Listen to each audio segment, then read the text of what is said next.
Halo semuanya, selamat datang di channel Histori Nusantara. Sebelum itu jangan lupa untuk subscribe, like, komen, dan share. Nonton sampai habis agar kalian tidak salah paham.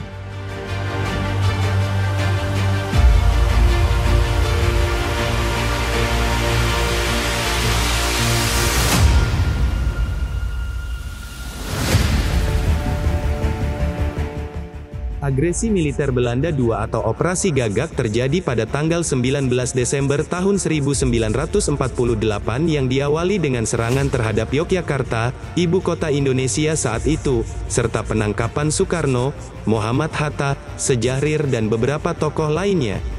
Jatuhnya ibu kota negara ini menyebabkan dibentuknya pemerintah darurat Republik Indonesia di Sumatera yang dipimpin oleh Syafruddin Prawira Negara.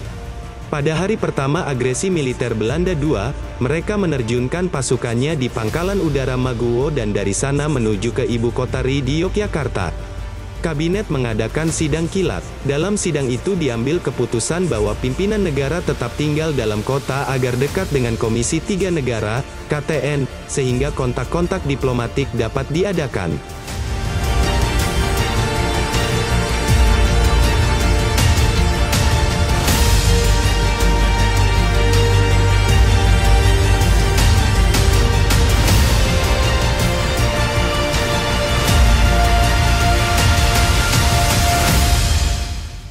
Tanggal 18 Desember tahun 1948 pukul 23.30, siaran radio Selang dari Jakarta menyebutkan bahwa esok paginya Wakil Tinggi Mahkota Belanda, Dr. Beel, akan mengucapkan pidato yang penting. Sementara itu Jenderal Spoor yang telah berbulan-bulan mempersiapkan rencana pemusnahan TNI memberikan instruksi kepada semua tentara Belanda di Jawa dan Sumatera untuk memulai penyerangan terhadap kubu Republik. Operasi tersebut dinamakan Operasi Kraai.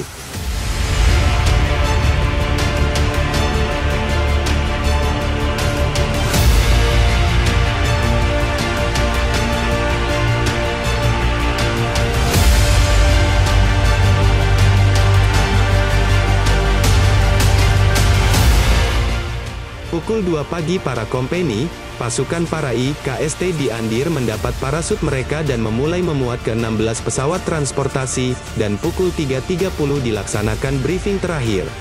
Pukul 3.45 Mayor Jenderal Engels tiba di Bandar Udara Andir, disertai oleh Jenderal Spoor 15 menit selanjutnya. Dia melaksanakan inspeksi dan mengucapkan pidato singkat. Pukul 4.20 pasukan elit KST di bawah pimpinan Kapten Eek Hot naik ke pesawat dan pukul 4.30 pesawat Dakota pertama tinggal landas.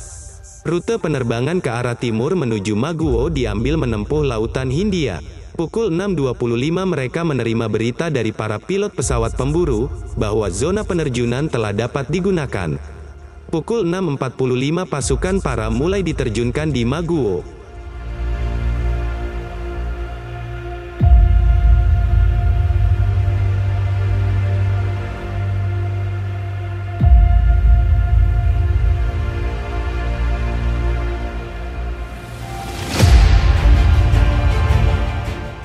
Seiring dengan penyerangan terhadap Bandar Udara Maguwo, pagi hari tanggal 19 Desember tahun 1948, WTMBL berpidato di radio dan menyatakan bahwa Belanda tidak lagi terikat dengan persetujuan Renville.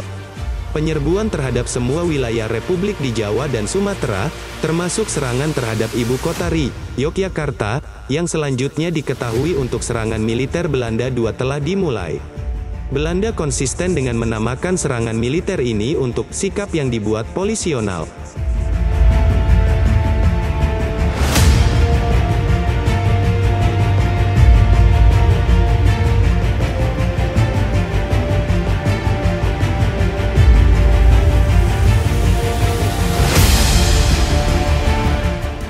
Penyerangan terhadap ibu kota Republik diawali dengan pengeboman atas lapangan terbang Maguwo di pagi hari. Pukul 5.45 lapangan terbang Maguwo dihujani bom dan tembakan mitraliur oleh 5 pesawat Mustang dan 9 pesawat Kitty Hawk.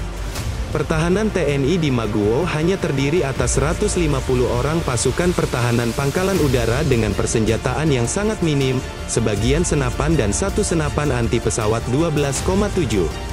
Senjata berat masih dalam kondisi rusak. Pertahanan pangkalan hanya diperkuat dengan satu kompi TNI bersenjata lengkap.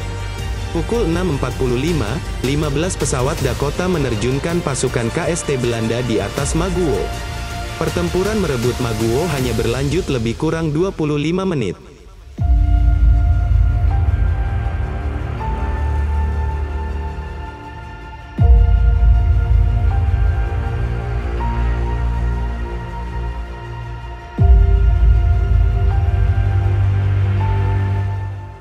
Pukul 7.10 Bandara Maguwo telah jatuh ke tangan pasukan Kapten Eekhot. Di pihak Republik tercatat 128 tentara tewas, sedangkan di pihak penyerang, tak satu pun jatuh korban. Lebih kurang pukul 9, semua 432 anggota pasukan KST telah mendarat di Maguwo, dan pukul 11, semua daya grup tempur M sebanyak 2.600 orang termasuk 2 batalion, 1.900 orang, dari Brigade T beserta persenjataan beratnya di bawah pimpinan Kolonel Dra. Van Langen telah terkumpul di Maguwo dan mulai bangun ke Yogyakarta.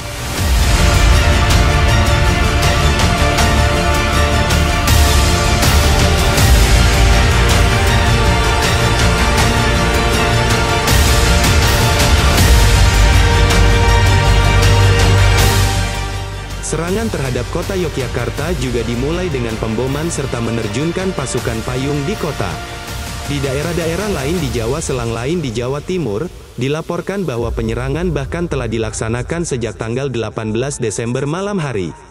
Segera setelah mendengar berita bahwa tentara Belanda telah memulai serangannya, Panglima Akbar Sudirman mengeluarkan perintah kilat yang dibacakan di radio tanggal 19 Desember tahun 1948 pukul 8.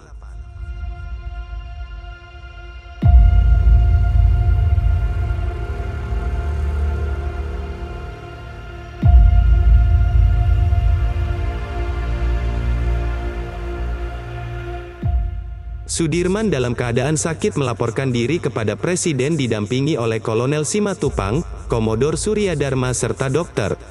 Suwondo, dokter pribadinya. Kabinet mengadakan sidang dari pagi sampai siang hari. Karena merasa tidak diundang, Jenderal Sudirman dan para perwira TNI lainnya menunggu di luar ruang sidang. Setelah mempertimbangkan segala kemungkinan yang dapat terjadi, akhirnya pemerintah Indonesia memutuskan untuk tidak meninggalkan ibu kota. Mengenai hal-hal yang dibahas serta keputusan yang diambil dalam sidang kabinet tanggal 19 Desember tahun 1948.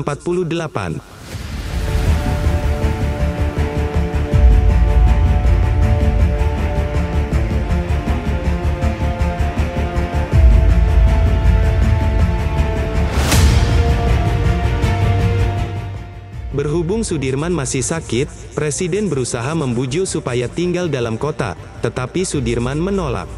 Simatupang mengatakan sebaiknya Presiden dan Wakil Presiden ikut bergerilya. Menteri Lao mengatakan bahwa sekarang ternyata pasukan yang akan mengawal tidak ada. Jadi Presiden dan Wakil Presiden terpaksa tinggal dalam kota agar selalu dapat berhubungan dengan KTN sebagai Wakil PBB.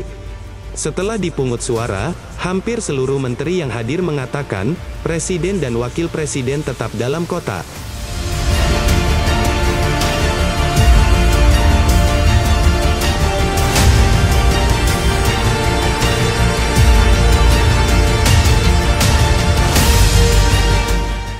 Sesuai dengan rencana yang telah dipersiapkan oleh Dewan Siasat, yaitu basis pemerintahan sipil akan dibentuk di Sumatera, maka Presiden dan Wakil Presiden membuat surat kuasa yang ditujukan kepada Mer. Syafruddin Prawiranegara, Menteri Kemakmuran yang sedang berada di Bukit Tinggi. Presiden dan Wakil Presiden mengirim kawat kepada Syafruddin Prawiranegara di Bukit Tinggi, bahwa ia diangkat sementara membentuk satu kabinet dan mengambil alih pemerintah pusat. Pemerintahan Syafruddin ini kemudian dikenal dengan Pemerintahan Darurat Republik Indonesia. Selain itu, untuk menjaga kemungkinan bahwa Syafruddin tidak berhasil membentuk pemerintahan di Sumatera, juga dibuat surat untuk Duta Besar RI untuk India, Dr. Sudarsono, serta staf kedutaan RI, LN Palar dan Menteri Keuangan Mer. A. Maramis yang sedang berada di New Delhi.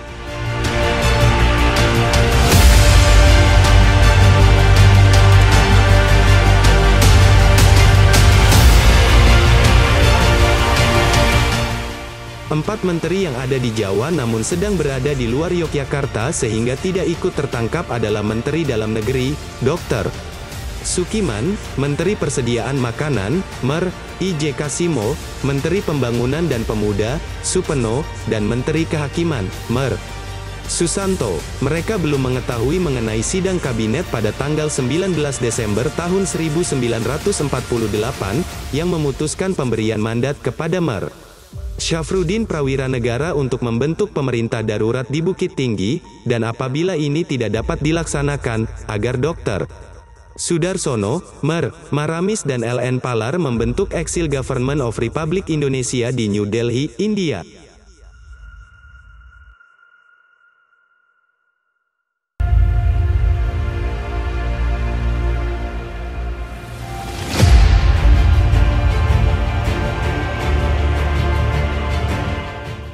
Pada tanggal 21 Desember tahun 1948, keempat menteri tersebut mengadakan rapat dan hasilnya disampaikan kepada seluruh gubernur militer I, II dan III, seluruh gubernur sipil dan residen di Jawa, bahwa pemerintah pusat diserahkan kepada 3 orang menteri yaitu Menteri Dalam Negeri, Menteri Kehakiman, Menteri Perhubungan.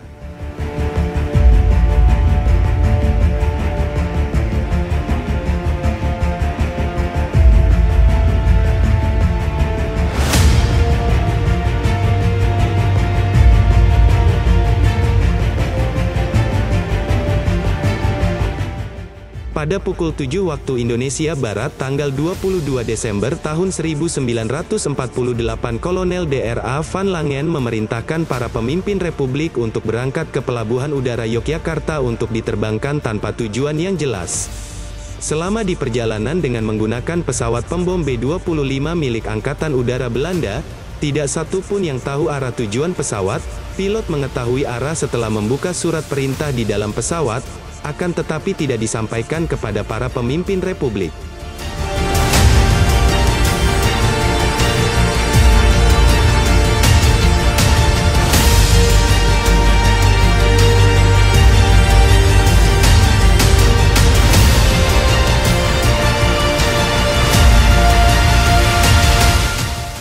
Setelah mendarat di Pelabuhan Udara Kampung Dul Pangkal Pinang, sekarang Bandara Depati Amir, para pemimpin Republik baru mengetahui bahwa mereka diasingkan ke Pulau Bangka, akan tetapi rombongan Presiden Soekarno, Sultan Syahrir, dan Menteri Luar Negeri Haji Agus Salim terus diterbangkan lagi menuju Medan, Sumatera Utara, untuk kemudian diasingkan ke Brastagi dan Parapat, sementara Drs.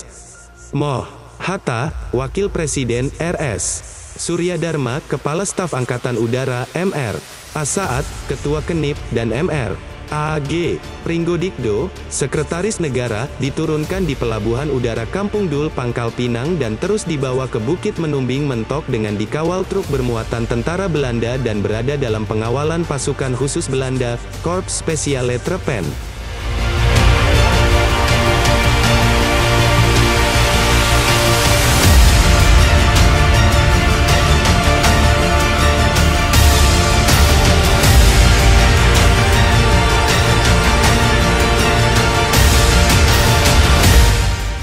Setelah itu Sudirman meninggalkan Yogyakarta untuk memimpin gerilya dari luar kota.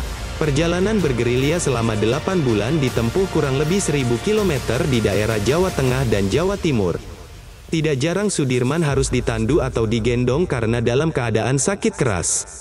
Setelah berpindah-pindah dari beberapa desa rombongan Sudirman kembali ke Yogyakarta pada tanggal 10 Juli tahun 1949. Kolonel A.H. Nasution, selaku Panglima Tentara dan Teritorium Jawa menyusun rencana pertahanan rakyat totaliter yang kemudian dikenal sebagai Perintah Siasat Nomor 1. Salah satu pokok isinya ialah, tugas pasukan-pasukan yang berasal dari daerah-daerah federal adalah berwinget, menyusup ke belakang garis musuh, dan membentuk kantong-kantong gerilya sehingga seluruh Pulau Jawa akan menjadi medan gerilya yang luas.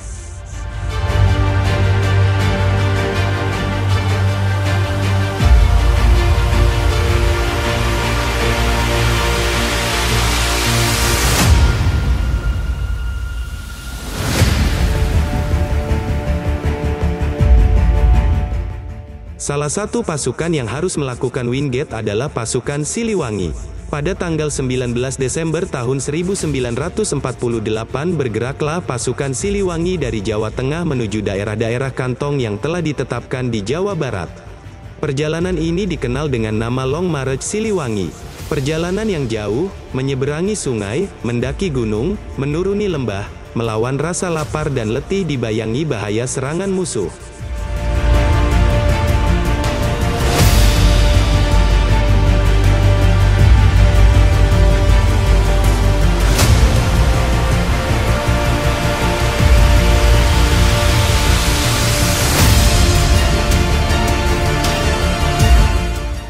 Setelah pasukan Belanda menduduki tanah Jawa dan menyebarkan bahwa Indonesia telah direbut kembali oleh Belanda, maka datanglah Radio Rimba Raya yang membantah Indonesia telah dikuasai oleh Belanda. Aceh dalam siaran Radio Rimba Raya mengatakan, Republik Indonesia masih ada, karena pemimpin Republik masih ada. Tentara Republik masih ada, pemerintah Republik masih ada, wilayah Republik masih ada dan di sini adalah Aceh.